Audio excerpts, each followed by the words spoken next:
नमस्कार दोस्तों, आज मैं आपको नरसिंह जयंती पर भगवान विष्णु के 10 अवतार की कथा सुनाने जा रही हूँ। प्रेम से बोली विष्णु भगवान की जय हो। विष्णु भगवान के पहले अवतार मत्स्य अवतार का था। एक बार जब थक कर ब्रह्मा जी सो गए थे तो उस समय उनके मुखों से निकले हुए वेदों को हयग्रीव दैत्य चुरा ले गया। इन वेदों को वह बहुत समय से लेना चाहता था। विष्णु भगवान ने सब देख लिया था। उन्होंने सोचा, मेरे पास बहुत कम समय है, अब शीघ्र ही यह युग समाप्त हो जाएगा। दूसरे युग के आरंभ होने का समय आ गया है। विष्णु भगवान ने चारों ओर देखा।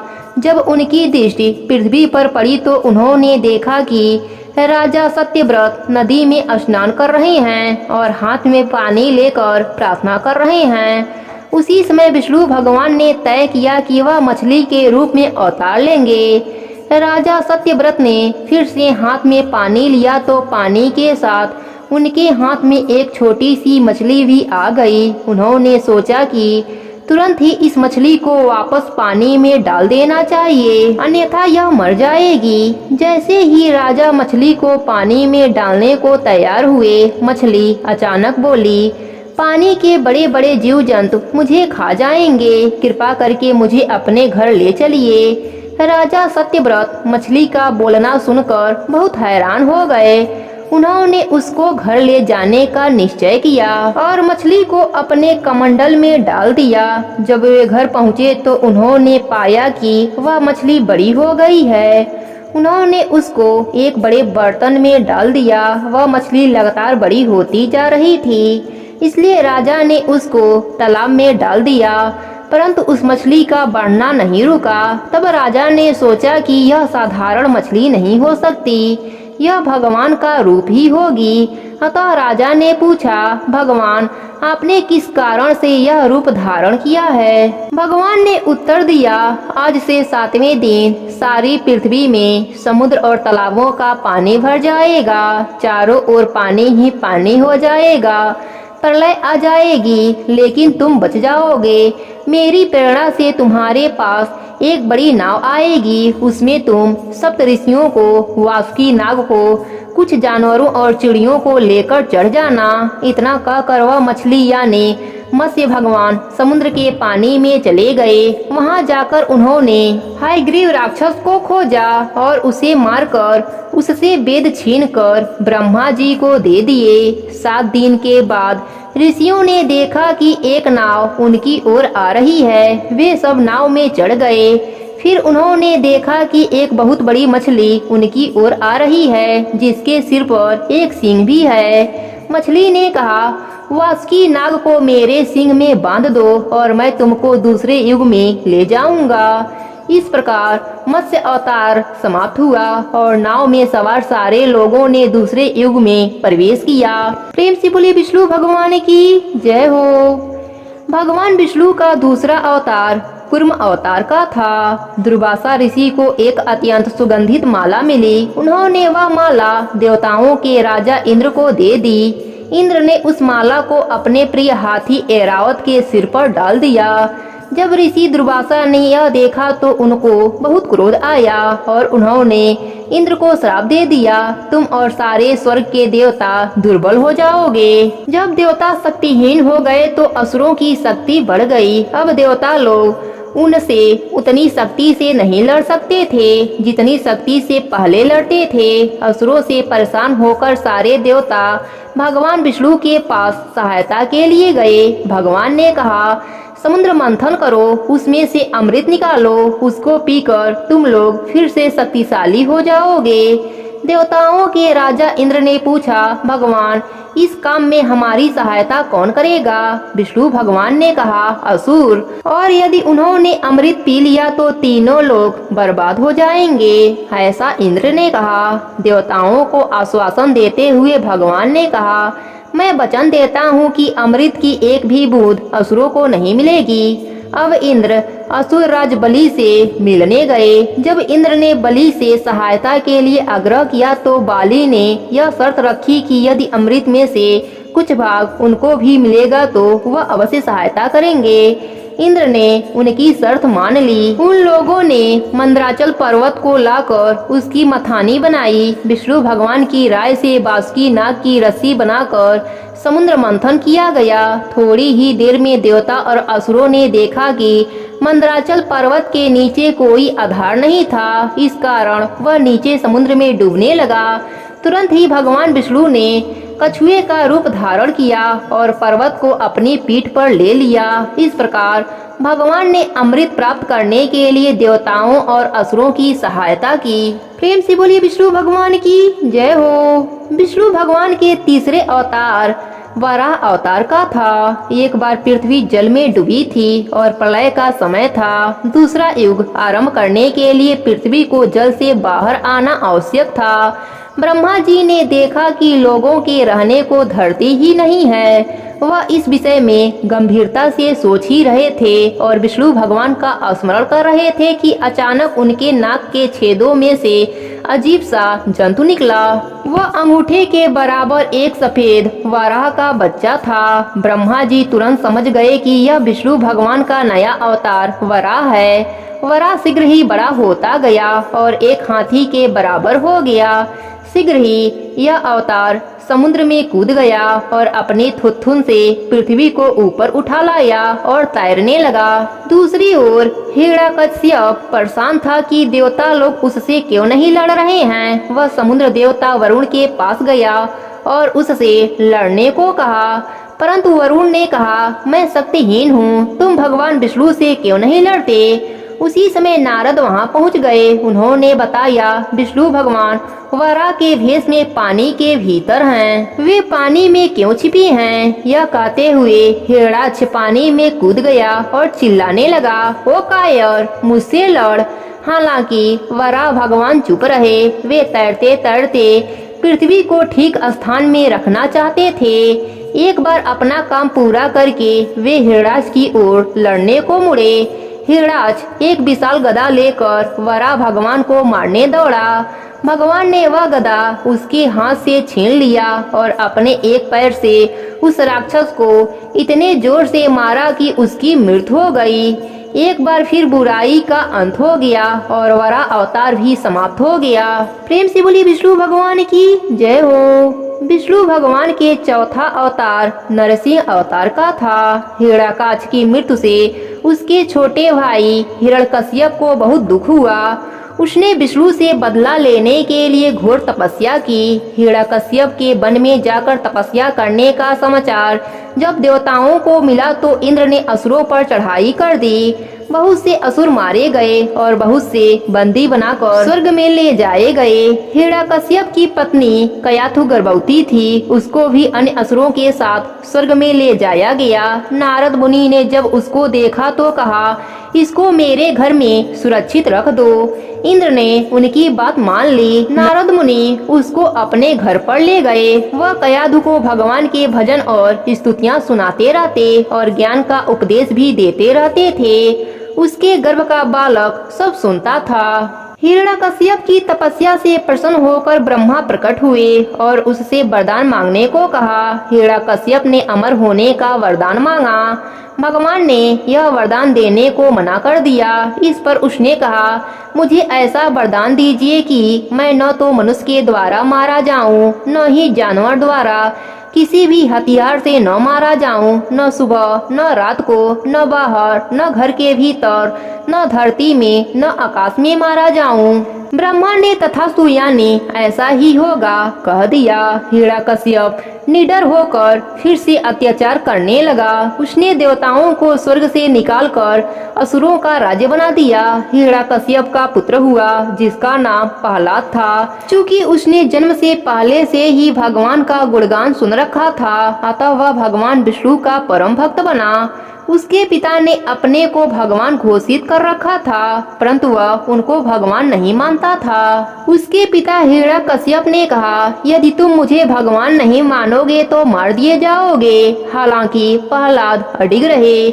उसको इसकी बहुत सजा दी गई। हाथियों के सामने डाला गया, सांपों के बीच में डाला गया, जहर पिलाया गया, परंतु वह भगवान विष्णु का नाम लेता रहता और बचता रहता। एक बार हिरण्यकश्यप ने प्रहलाद से कहा, अगर तुम्हारा भगवान इतना अधिक शक्तिशाली है तो उससे कहो कि मुझसे युद्ध करे। कहाँ है वह? प्रहलाद ने उत्तर दिया, वह सब स्थानों में है। क्या इस खम्भे में भी हैं? उसके पिता ने पूछा। प्रहलाद ने कहा, हाँ, इसमें भी हैं। तुरंत ही हिरण्यकश्यप ने अपनी गदा से खम्भे पर जोर से मारा। खम्भा टूट गया और उसमें से नरसिंह अवतार में श्री विष्णु भगवान प्रकट हो गए। उनका सिर शेर का और शरीर मनुष्य का था, यानी वे न तो आदमी थे और न जानवर थे। उन्होंने उस राक्षस को झपट कर दबोच लिया और महल के द्वार पर ले जाकर अपनी जांघों पर रख लिया और अपने तीखे नाखूनों से शाम के समय हिरण्यकश्यप का पेट फाड़कर उसे मार दिया। इस प्रकार नरसिंह का अवतार लेकर भगवान ने तीनों लोकों में शांति स्थापित कर दी और प्रहलाद को असुरों का राजा बना दिया। प्रेम से बोले विष्णु भगवान की जय हो। विष्णु भगवान के 5वां अवतार वामन अवतार का था। प्रहलाद के काफी सालों बाद उसका पोता बाली असुरों का राजा बना।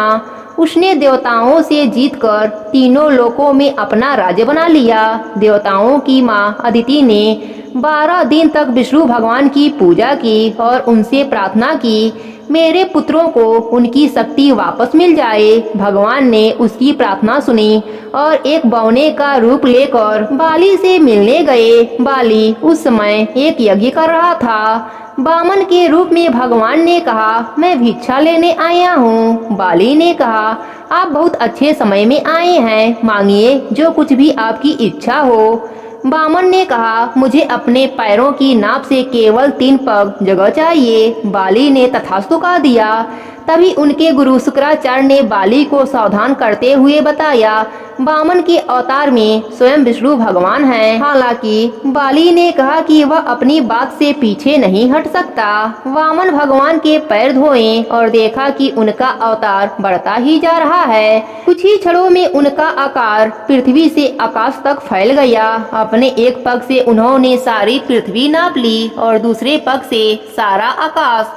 फिर भगवान बाली से बोले, तुम्हारे पास जो कुछ भी था वह तो मेरे 2 पगों में आ गया, अब तीसरा पग कहाँ रखूं? बाली ने तुरंत अपना सिर आगे कर दिया और कहा, आपके पास मेरा सिर है। भगवान ने धीरे से बाली को नीचे किया और कहा, मुझे जानते हुए भी तुमने अपना वचन पूरा किया, अतः तुमने मेरे हृदय को जीत लिया है और स्वर्ग को भी। इतना कहकर भगवान अंतर ध्यान हो गए। प्रेम से बोले विष्णु भगवान की जय हो। विष्णु भगवान के 6वें अवतार परशुराम का था। है वंश के राजा कृतवीर्य के पराक्रमी पुत्र का नाम सहस्त्रबाहु था। उसके 1000 हाथ थे। उन्होंने भगवान दत्तात्रेय की बहुत पूजा की और प्रार्थना की और उनसे वरदान पाकर वह बहुत शक्तिशाली हो गया। अब वह पृथ्वी और स्वर्ग लोक में सभी लोगों को परेशान करने लगा।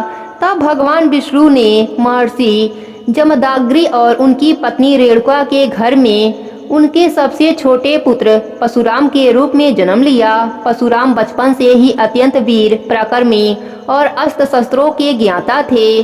वह हर समय एक परशु फरसा को साथ लेकर चलते थे।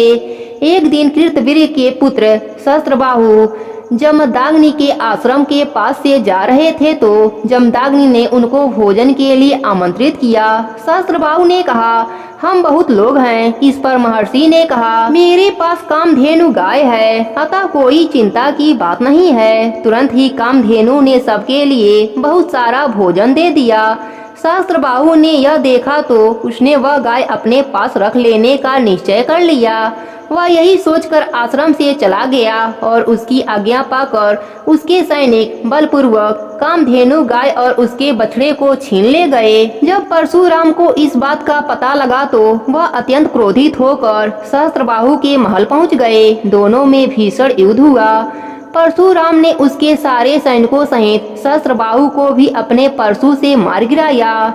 इस प्रकार तीनों लोकों में शांति की स्थापना हो गई। प्रेम से बोले विष्णु भगवान की जय हो। विष्णु भगवान का 7वां अवतार राम अवतार के रूप में था। रावण राक्षसों का राजा बन गया था। भगवान विष्णु ने अयोध्या के राजा दशरथ के पुत्र राम के रूप में अवतार लिया। राजा दशरथ की 3 रानियां थीं, कौशल्या, सुमित्रा और कैकेयी। 4 पुत्र थे, राम, भरत, लक्ष्मण और शत्रुघ्न। भगवान राम ने बचपन से ही अनेक राक्षसों को मारा था। उनका विवाह सीता जी के साथ हुआ। सीता जी राजा जनक की पुत्री थीं। कैकेयी के वरदान के कारण भगवान राम को सीता और लक्ष्मण के साथ 14 वर्ष वन में रहना पड़ा। वहाँ रावण की बहन सुपनखा ने भगवान राम के साथ विवाह करने का आग्रह किया। राम ने उसको लक्ष्मण के पास भेज दिया और लक्ष्मण ने उसकी नाक काट दी। इस बात से रावण बहुत क्रोधित हुआ और उसने राम से बदला लेने का निश्चय किया। रावण ने एक राक्षस को सोने का हिरण बनाकर भेजा। सीता जी के आग्रह पर राम उस हिरण को पकड़ने गए। तभी मौका पाकर रावण ने एक साधु का वेश बनाया और सीता जी से भिक्षा मांगने गया। जैसे ही सीता उसको भिक्षा देने आई तो रावण बलपूर्वक सीता जी को उठाकर ले गया। भगवान राम ने अपने भक्त हनुमान और अनेक बंदरों की सहायता से लंका में जाने के लिए समुद्र पर एक पुल बनाया। लंका में पहुंचकर राम और रावण में भयंकर युद्ध हुआ। भगवान राम ने सारे राक्षसों को और रावण को भी मार गिराया और उसके भाई विभीषण को लंका का राजा बना दिया। अंत में राम, सीता और लक्ष्मण के साथ अयोध्या लौट आए। प्रेम से बोले विष्णु भगवान की जय हो। भगवान विष्णु के 8वें अवतार कृष्ण रूप में था। भगवान कृष्ण देवकी और वासुदेव के 8वीं संतान के रूप में पैदा हुए। उस समय उनके माता पिता को उनके मामा कंस ने कारागार में बंद कर रखा था। एक आकाशवाणी से कंस को यह मालूम चल गया था कि देवकी का 8वां पुत्र उसके मृत्यु का कारण होगा। माता वासुदेव ने पैदा होते ही कृष्ण को गोकुल में नंद के घर में रख दिया। कृष्ण वहीं पलकर बड़े हुए। कंस ने उनको मारने की बहुत कोशिश की। पूतना से जहर पिलवाया, सांप के रूप में अंधासुर को भेजा और भी अनेक राक्षस भेजे, परंतु कृष्ण ने सबको मार दिया। भगवान कृष्ण और उनके बड़े भाई बलिराम कंस की राजधानी मथुरा पहुँचे। वहां पहुंचकर उन्होंने कंस को युद्ध करने को ललकारा और कंस को मार गिराया। कृष्ण भगवान से सभी लोग बहुत प्यार करने लगे। उनकी 16,000 रानियां थीं। पांडवों के वे पक्के मित्र थे। महाभारत की लड़ाई में उन्होंने पांडवों की बहुत सराहना की थी और दुर्योधन से पांडवों का राज्य उनको वापस दिलाया। अर्जुन को गीता का उपदेश दिया। कृष्ण भगवान का जीवन जब पृथ्वी में समाप्त हुआ तो तभी से कलयुग का आरंभ हो गया। प्रेम से बोलिए विष्णु भगवान की जय हो। विष्णु भगवान का 9वां अवतार भगवान बुद्ध के रूप में था। कपिल वस्तु के राजा शुद्धोधर और रानी माया देवी के घर में एक पुत्र हुआ जिसका नाम सिद्धार्थ रखा गया। जब वह बड़े हुए तो यशोधरा से उनका विवाह हुआ। कुछ समय बाद ही उनका एक पुत्र भी हो गया। एक दिन सिद्धार्थ ने अपने पिता से महल से बाहर घूमने की इच्छा प्रकट की। राजा ने उनको अपना रथ घूमने को दे दिया। जब भी वह महल के बाहर जाते उनको जीवन की सच्चाई देखने को मिलती, जैसे बुढ़ापा, बीमारियां और मृत्यु। एक दिन उन्होंने एक सन्यासी को ध्यान करते देखा। उसका चेहरा बहुत शांत था। पूछने पर उनके रथ के सारथी ने बताया यह सन्यासी असली खुशी की खोज कर रहा है। उसी रात को सिद्धार्थ ने अपना इरादा पक्का कर लिया और दुनिया की सारी सुख सुविधाओं को छोड़कर जंगल में चले गए। बरसों उन्होंने ध्यान किया। अंत में बोधि वृक्ष के नीचे बैठे हुए ध्यान करते करते उनको ज्ञान प्राप्त हो गया और वे बुद्ध बन गए। प्रेम से बोलिए विष्णु भगवान की जय हो। विष्णु भगवान 10वें अवतार में कल्कि का रूप धारण करेंगे। यह विष्णु भगवान का अवतार अभी आया नहीं है। धार्मिक किताबों के अनुसार जब पाप अपनी सीमाएं पार कर जाएगा तब कल्कि के रूप में भगवान अवतार लेंगे। वह घोड़े में सवार एक सिपाही की तरह होंगे। तभी से नए युग का आरंभ भी हो जाएगा। प्रेम से बोलिए विष्णु भगवान की जय हो।